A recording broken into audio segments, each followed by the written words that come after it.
तर रयत सारथी न्यूज नेटवर्कमध्ये आपल्या सर्वांचं स्वागत आहे। पाहूया आपल्या भागातल्या आपल्या बातम्या। गणेशवाडीत अनोख्या पद्धतीने झाले श्री गणरायांचे विसर्जन।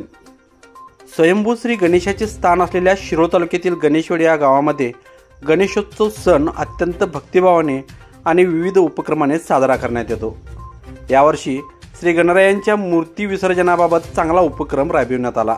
अनेक वेळेला नदीपात्रामध्ये श्री गणेश मूर्तींचे विसर्जन केल्यानंतर नदीचे पाणी ओसरते आणि मूर्त्या उघड्या पडतात, त्यामुळे श्री गणेश मूर्तींची विटंबना होत असते। ही विटंबना टाळण्यासाठी गणेशवाडी येथील ग्रामस्थांनी राष्ट्रपती पदक पुरस्कार विजेते नावाडी सदाशिव आंबी यांच्या सहकार्याने एक चांगला उपक्रम राबविला।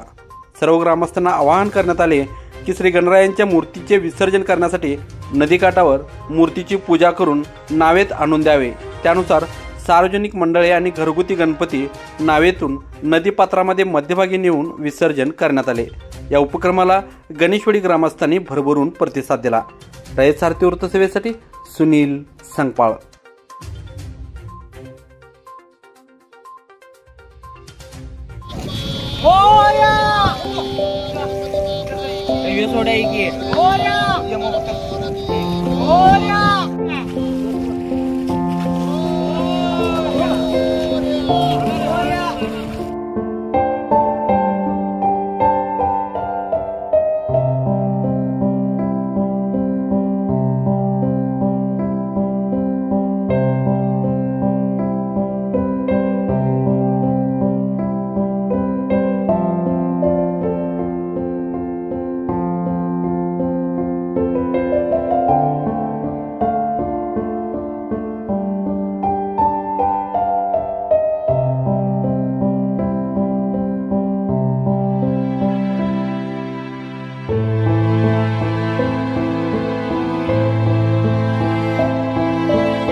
दरवर्षाला गणेशोत्सवाच्या विसर्जनाच्या वेळेला मूर्ती हे घरगुती गणपती असू दे किंवा मंडळाचे गणपती विसर्जन केल्यानंतर नदी पाणीच्या पात्रातून उतरून खाली गेल्यावर मूर्ती अशा विद्रूप अवस्थेत नदीकाठाला पडलेला असायच्या। मग ते सर्व मुलांनी सकाळी आंघोळीला आलेले नदीला पुन्हा नेऊन सोडायचं।